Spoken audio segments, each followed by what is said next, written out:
HorrorDeconstruction.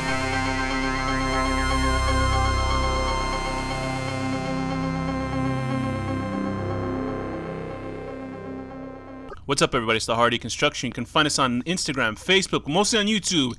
Hit that bell icon, share, subscribe, do all that so people can know about us. It's fun. The show's great for everyone. With your hosts, Komp and? I was about to say the name of the movie. I was about to say the name of the movie. And today's film is? THESIS, 1996. THESIS, or also known as THESIS, 1996. While doing a thesis about violence, Angela finds a snuff video where a girl is tortured until death. Until or to death? I don't know what this... Unto death.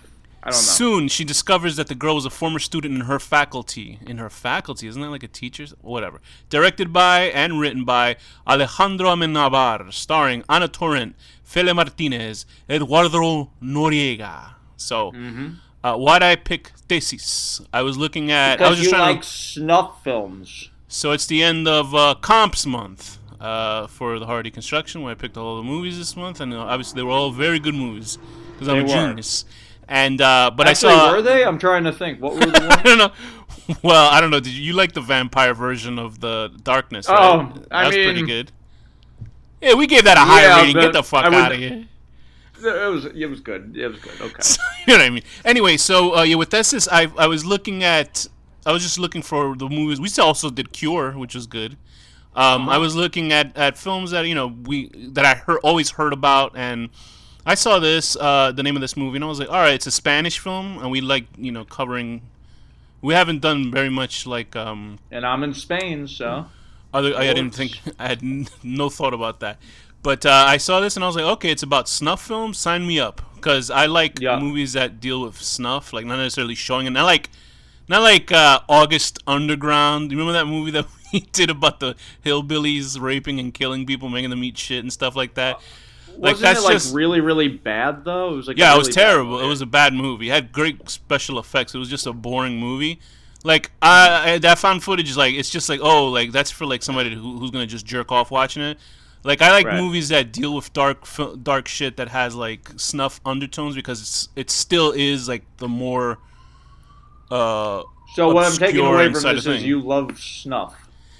Besides that, I used to watch all those websites all the time, the great gore websites. Strangeland, Consumption Junction. See, they're fun. Strangeland the movie with What a Rush Man. No, wasn't there a Strangeland website too? I think I don't think if I saw that when I was a kid, I would see weird stuff like I saw Consumption Junction. What was that really famous one? Rotten.com? The one where they're all the same. It was all the same sort of horrible shit. In Rotten, the one that the image that stuck with me the most was called, because they would just have links of names, and you would click on it, and then a photo would come up, and one of them was called Mind the Gap, and the image like seared into my mind. I guess a guy had fallen in between the train and the platform, and it dragged him, but he was facing towards the people, so his face got ground down, and you just see the top of his head and his face. I was like, God, jeez, like, and it just stuck with me. It was one of the worst images. Faces of Death. I watched that as a kid. Yeah, I saw Traces of Death. Traces of Death was much Traces more. Of Death? Yeah, because Faces of Death, I found out later that it was phony. Like most of it was staged. Yeah, a lot of it was fake. And but Faces of Death was real, and that was like horrifying when I saw it. I don't ever want to see it. There was like people getting their hands sawed off for like stealing shit, and then it had R. Bud Dwyer. You know that guy that killed himself at the... You ever seen that one where the guy kills himself? The senator? Was he? Yeah, I think he was stealing money or something like that, or he didn't do something wrong and he just killed himself anyway. I definitely saw a senator kill himself. It was Is that when he shoots himself up the mouth? And nowadays I'd be like all for that, but back then as a kid seeing someone kill themselves, it's like... But yeah, it was pretty horrifying stuff. But anyway, so this movie deals with that in conjunction with that. And it reminded me of an American film that I saw years ago, I think 97 or something like that. Actually, no, 1999. It came out a couple years after this one, and I read in the trivia for this that that movie referenced this, which was 8mm, which is like they'll never fucking make a movie like that for mainstream. Isn't that Fellini? Am I wrong? No, you're thinking of 8.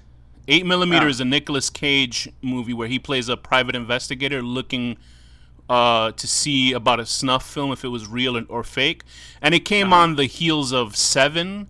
So, and I think it was written by the same guy who wrote Seven. I'm not sure, but man, that was a fucking dark. Like I was like, because Seven pretty much opened the gate. I mean, I've seen Seven. I've never seen 8mm. No, we will do 8mm. Once you see that, you're gonna be like, oh, okay, so this. Like in here, there's a lot of illogical thought process, and that one is more. There's a reason why they don't go to the cops on that one, and this one it's like completely different. But anyway, so Thesis. Okay, let's talk about this movie. So Thesis, 1996, is a film about what, Danny? It's about this film student, and she's doing a thesis on violent things in movies, and then she accidentally stumbles upon a snuff film. Yeah, so then she ends up meeting up this other guy named Chima, who's like a total weirdo. I like him because we can relate to him because he's a total he grows spaz on you weirdo. after a while. No, he does because he's sort of annoying. And the one thing I love about Spanish film, because like I am partially Spanish myself, my grandfather's side, so I think.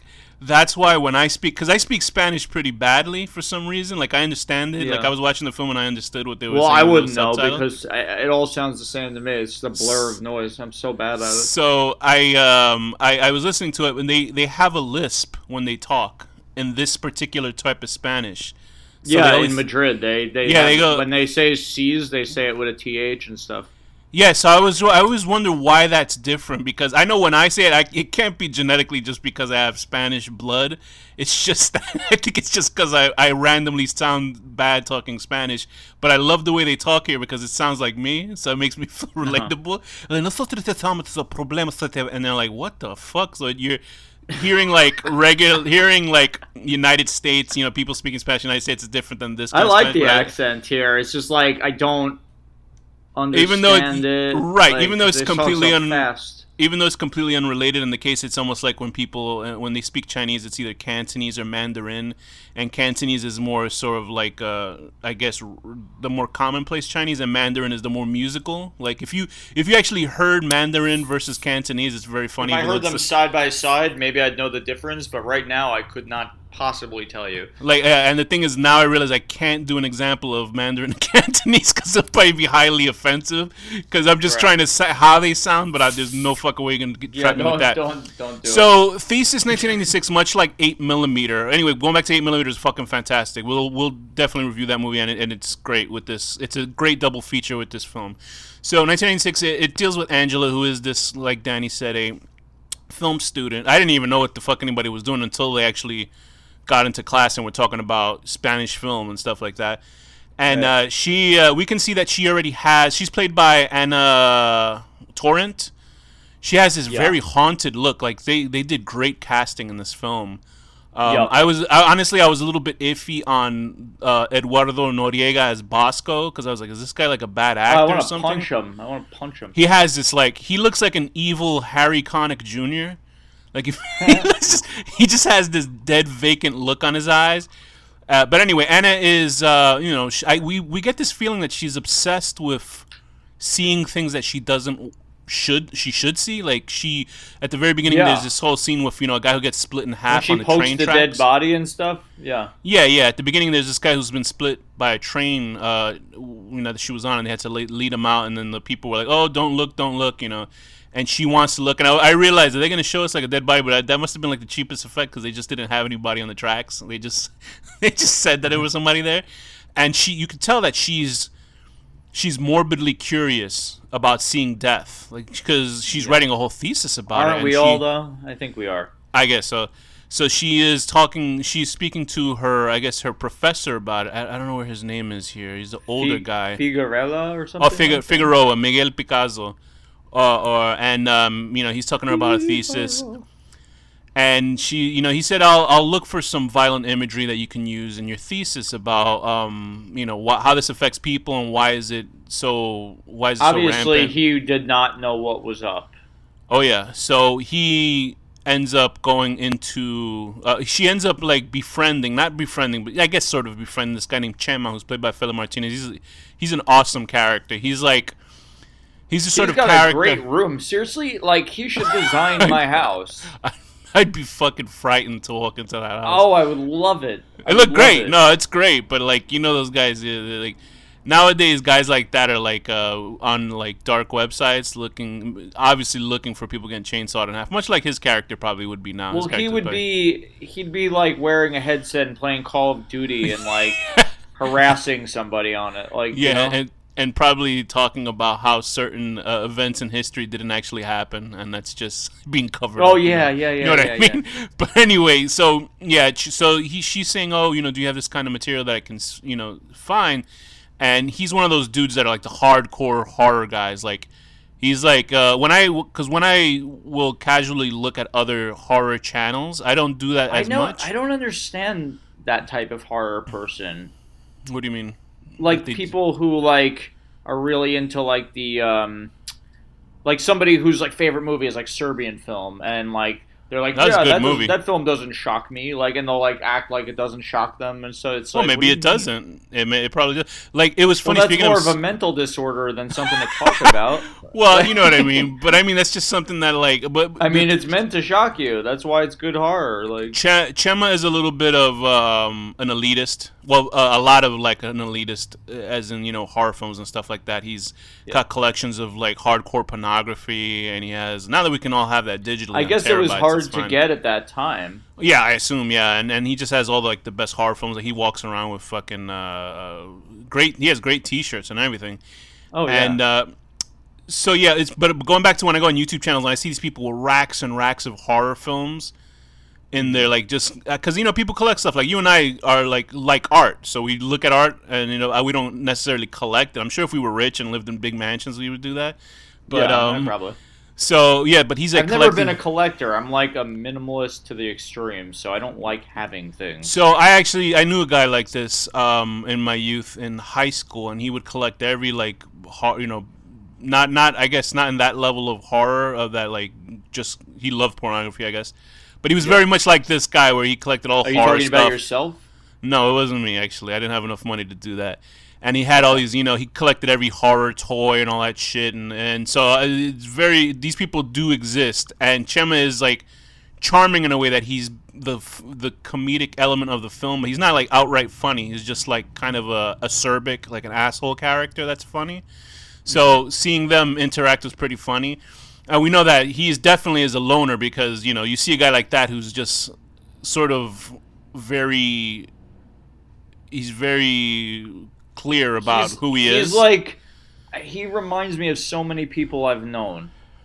Oh, yeah. Like, people that you go into a comic book store a lot, and there's always, like, that guy that's in there that's, like, friends with the owner, but, like, he doesn't talk, and he just stands there, like, all weird and stares at you. Because the interesting thing about this film is that the two main leads are actually interesting characters. Like, you can be pissed off at Angela. You can be pissed off at Angela about her choices in the film, but people really do that. Like, we've been crazy though.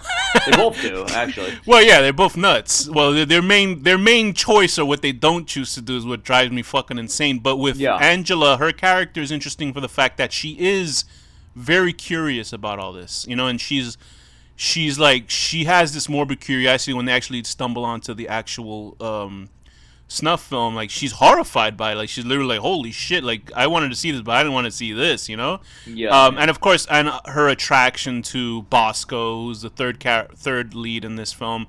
How would you describe Bosco, herrings? Oh, he's just like such an obvious sociopath, and like, and I mean, the movie is very straightforward. It takes you for all these like red herrings, but honestly, good, like, right good in the red beginning, herrings, like, though. Yeah, good red herrings. But like, I mean, right in the beginning, they like find the guy who has a camera, and it's like, oh, this is the guy, and like immediately he's like a super creep. Yeah, because it does a good job of saying, oh, this guy's so fucking obvious, it's not him, and then it goes to like, are we gonna? Yeah, right. So I was gonna ask, should we spoil this? But I guess we just did anyway. Yeah, I mean, I'll say no. And Bosco, his character is like, because I wasn't sure if he's a good actor because he's playing it like a fucking robot. He just looks, I don't think the guy blinks in the movie. He just like has these like eyes that burn into. Yeah, I guess that's true. And I understand, like, I get why Angela would, is interested in him sexually, because he still looks the same, by the way, at age 47. Yeah, yeah, because he's like a handsome guy. He looks like some sort of fucking Spanish soap opera guy. You know what I mean? But he's got an intensity to him, and a lot of people like intense sort of. I just realized every episode I say sort of every fucking time, and it's driving me nuts. But she's. A lot of people say the thing is, or what is it? Your thing that you always say that. So the don't thing make is, me. I'm gonna be really fucking messed up from now on. I'm gonna be like, the movie is good.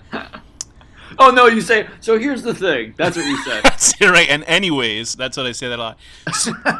I'm sure I say a bunch of shit too, though. I don't even realize. With Angela, though, we understand why she's attracted to this guy. He's a very intense person. Like, we've all been attracted to people that are essentially polar opposites of us. Yeah. And Angela is a bit intense in herself and her feelings and stuff like that. She doesn't seem very passive. But the three interactions between all the characters are interesting. There's great red herrings, like finding out that Chama was friends with Bosco for a while. I really enjoy Angela. I'm not sure. Angela and Chima's, like... Like when the lights go out, and it's just like very funny. Like she's just like freaking out, and he's like so calm. Yeah, so we because I was pissed that she hooked up with Chama, but I understand why. You know what I mean? Bosco. I'm sorry, Bosco. You understand why? Like I get it. Like I understand why she wouldn't be attracted to Chama because he's a weirdo. You know what I mean? Like you get it. Like. And he's definitely not as traditionally handsome as Bosco. Right, he just looks like he really needs to shave that little chin hair thing too. Like it's not a good look. No offense to anybody that has that. But. He looks a little bit like the Night Stalker. Remember when like he looks really good as an older man though. He does. He looks like all cleaned up and stuff like that. Yeah. And but they're all three of their interactions with each other is fucking it seems realistic. Like I mean. Bosco is a fucking like the Terminator or something because he's over the top in this film. But I believe Angela's character and I believe Chema's character. Those characters feel grounded in reality, which you hardly see in these type of films. Because in a lot of these, but the thing is, this is a different type of horror film because it's more of a thriller. Like the gore is not graphic. There's only maybe one graphic sequence. Even when they're torturing the woman. Is there even a graphic sequence? The only graphic scene is when Chema is pointing out the lining on the screen that it's a digital zoom in, and you just see somebody like cutting up meat on the screen, which was the girl, but you can't really make out what the fuck it is anyway. Isn't it so crazy though how this movie is so old that digital cameras you could tell from the zoom in like that only 2 years earlier that would not have existed except for this one camera. I was trying to figure out how the fuck they got Sony to be okay. You can mention our name in this movie that that has women getting chopped up in film. I guess it's a really Sony. Good movie though. So they probably used their cameras or something. And the good thing is it's a film that doesn't rely on the gore and the violence, which is stuff that you and I enjoy anyway in horror films. I like all types of horror. Right, but it does it in a way that it's more of an unsettling type of horror where like the whole film just feels like dirty. You know what I mean? Like it feels like it really feels that bad. Like because this How shit. do they have all these secret corridors in a film school? How That's does funny. Know? Like I mean, that guy is fairly obvious too. Is it Figaro? Is the original guy? Castro's Castro's like the bad editor guy. Oh, what about the guard though, who's watching the footage? Does he not know what's happening? He must not. I mean, you just see the person walking into the room. You don't necessarily see them going into and they just leave corridors. These like snuff films and editing stations and all that evidence in I guess middle of a school. Well, I mean, eventually they will, if they were to find that room and find those tapes, which like the Chama and Angela do, they would find out that there's an editing space, and they would just time up who the fuck is walking around inside the room. You know what I mean? Because it's like. Eventually, you get caught. I mean, what if the janitor found it, Yeah, I mean, eventually you will get caught. There's no question you'll get caught doing this. Because, I mean, hiding 200 tapes... this is why I keep all my snuff films buried in a vault under the ground. Hiding 200 tapes of women, teenage or whatever, college-age women getting killed, like, eventually somebody's going to find that. They have to. Yeah. Like, there's no way... Why would you put it there in the first place? There's plenty of places you can hide it. In a much easier space that you could... just have it in your house and bury it, as opposed to having it in a public space. Okay, it doesn't mean anything. If there was an earthquake, and then there was that room showed up with fucking tapes. I'd be curious to see the backstory of how Bosco hooked up with Castro and was like, "Hey, I kill people," and he's like, "Ooh, let me make an edit of it." I thought that they did talk about that in the film. I just think that yeah, because that's how Bosco's girlfriend explained how Chama and Bosco knew each other, and that they had another teacher and stuff like that. But it totally flew over my head. Like, I knew what they were saying, but then I was like, I don't know what the fuck they were talking about. It was just like, to me, it was just like a reason for them to make Chema look like the bad guy. Yeah. But they did bring up Castro, I believe, in that conversation. But then he ended up finding out that Castro was the guy by looking at the cameras, and it was smart. Like, everything is smart in this film except for the main fucking problem that I have with this movie. And what is that problem? That they don't call the police. Now listen, but this is the one situation where you would call the cops when it's like a murder thing. Like, of course, like, you know. This is the only time it would be acceptable, and like, because there is no inclination that the cops did anything wrong. Like, if she stole that tape and saw it in her apartment of a woman, you know, because she finds her professor dead of a asthma attack because he saw something so shocking on video. She took the tape and walked out of the room. The cops are not gonna fucking arrest you for stealing a tape that has dead people on it. You know what I mean? In fact, you'd be like, oh shit, you know, they would laud her as a hero. You know what I mean? Because she found this tape and they can move on to find. At first, it was like, okay, I get why they're not calling the cops, maybe, but like, I don't. Got to the point where. Wait, one second. I don't get that she would, you know, I don't get it at all why they didn't go to the cops in the first place. I mean, I don't know. They were a little nervous, but like, it got to a point where it's like, okay, your professor just tied you to a chair and said he was going to kill you and that he edits snuff films, and now you killed him. Please go to the cops now. Yeah, at least that. But that part I understood. That I understood why Bosco, because he, you know, accidentally, well, he didn't shoot the guy, but the guy shot himself.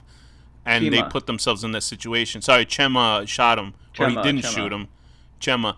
And I thought that was... I get that. Yeah, but like, it was on scared tape. Doing that. I mean, we saw it on tape. Yeah, I get it. But the fact that they didn't call the cops... And I knew that you were telling me before you finished, like, about 40 minutes. At one point, it cuts to her not calling the cops. Yeah. And I literally screamed. I screamed at the screen, like, what is wrong with you? Yeah, that was the part that I told you I knew that would piss you off, because... She literally is on the phone with the cops and then doesn't talk. And I'm like, why? Like, why didn't she just say, hey, listen, I got a weirdo videotaping me. This guy might possibly be a fucking murderer. Yeah. I was thrown off because I thought the person in the hoodie at the end that was following them was the girlfriend. I did too. I think they were supposed to make you think that. So then when Chema showed up, I even thought Chema was the bad guy once the professor said, oh, you know, he sees him. But then when I realized when he shoots at him, I was like, okay, no, he's not the fucking guy. Well, he could have been trying to silence him before he tells her. Right. But I thought I thought that too. But you know what one thing I was a little confused about, but I guess it's not. He didn't film her at night, right? It was Bosco, right? No, it was Chema. It was Chema? Yeah. He just like had a crush on her? Yeah. He was a weirdo. Because he can't interact with people properly. That's why we see him acting like a fucking idiot throughout the movie. I didn't know. I mean, yeah, I thought either way it would be okay. Like, if he did, he was like weird and awkward. He had extremely bad timing in recording. It's like the brother. It's like the brother in Stranger Things, the older brother. That's like right, taking photographs. Yeah. But yeah, Chema made the very stupid mistake of filming someone while you're investigating murders caught on camera. Like, yeah, using the same camera too. But that was interesting to show the part when he's filming her and that's why he was so pissed off, because he obviously had a crush on her, but he has no fucking normal way of interacting with a woman, and he films her basically touching this guy's face. So we don't know the level of attraction she has to Bosco in the movie. We just sort of see that she's interested, but you know, when we see her on the video, like putting her hand on his face, the still image of his face that she interviewed him for, then you're like, oh, okay, so she really was super attractive. Yeah, but to be fair, she also put her hand on her dead professor's face. And then she also had that. It was funny because I was like, like I didn't really think it was like I didn't picture it as a Spanish film. Obviously, while they were speaking Spanish and stuff like that. But the part when she has that first nightmare and he puts the knife to her throat and then they start kissing, I was like, okay, this is a Spanish movie because they'll find a way to put sex in a Spanish movie. Like you'll see some weird, awkward like sexual pairings in Spanish movies, and it happened in this one. I was like, well, there they go. She's fucked, but then it turns out to be a pretty interesting nightmare. And then, but then she actually really does. But it really was somebody filming her at night. Yeah, and then she ends up really fucking him in the park down the staircase while her really cute sister got, I guess, cock blocked. And but yeah, it's a really interesting film, and just I just loved the level of. It was like a mature sort of dark horror to it. Like it was. Yeah, I was frustrated with the character, with the slowness. And this is something that I actually feel in Spain on a regular basis. Everybody's like a little slower, which is like healthier for them. Do you mean like physically, or you don't mean? I mean like thought-wise.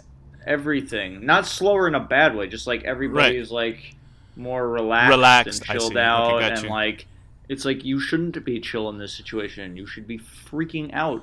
Yeah. Why are you so calm? Why are you just staring? Like talk faster. Besides that gigantic plot hole of them not talking to the police, I really think it's a really well done film. Why couldn't they have just hinted that the police were in on it too? Yeah, that would be the clearest way. Like if the person on the video, like if let's say if Bosco dressed up like a cop, in that would make sense. Like, and then you couldn't see, you'd be like, oh fuck, well, if we take it to the cops, and they're gonna get. But there was no sort of overarching like. Oh, the cops are in on it. Everybody's in on it. Like, I would have just made a dub of the tape and sent it to the fucking news. Like, because then it also, the whole film was about why. Her whole thesis is like, why do we need to see this on video? And then at the end of the movie, the fucking news show says we're gonna show you this woman getting killed on television. There's no fucking way in the real reality of this universe they would show that shit like that though.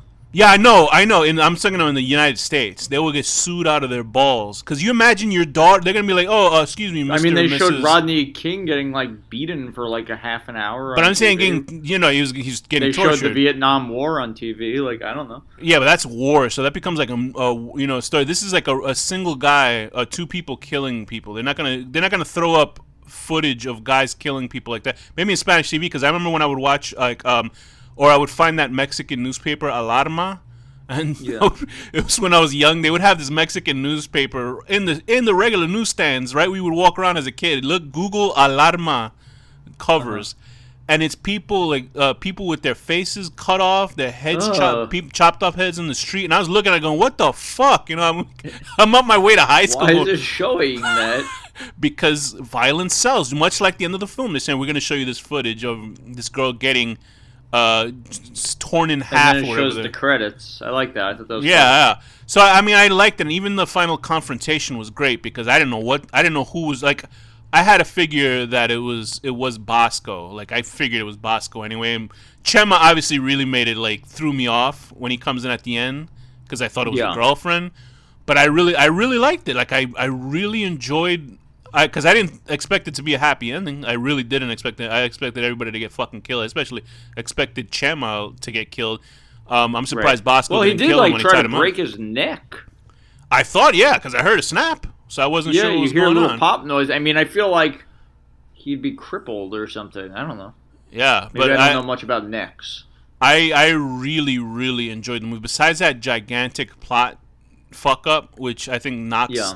a point off. It was a little frustrating. I gotta be honest. I think it was very frustrating that they don't go to the cops in the first 15 minutes of this movie. But what can you do? I guess they needed to have the plot moving on. If the cops go in, they'd be like, they would have just like, hey, who did this? You like my accent? But I enjoyed it thoroughly. I really, really enjoyed it. So I would give it an 8 out of 10. Yeah. Getting drunk at the bar and letting a pervert psycho have his way with you on the dirty streets of Spain.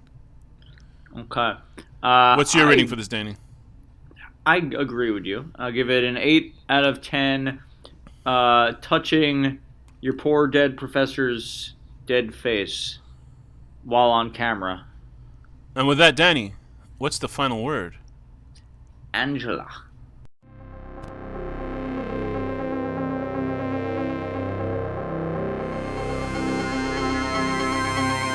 the horror deconstruction.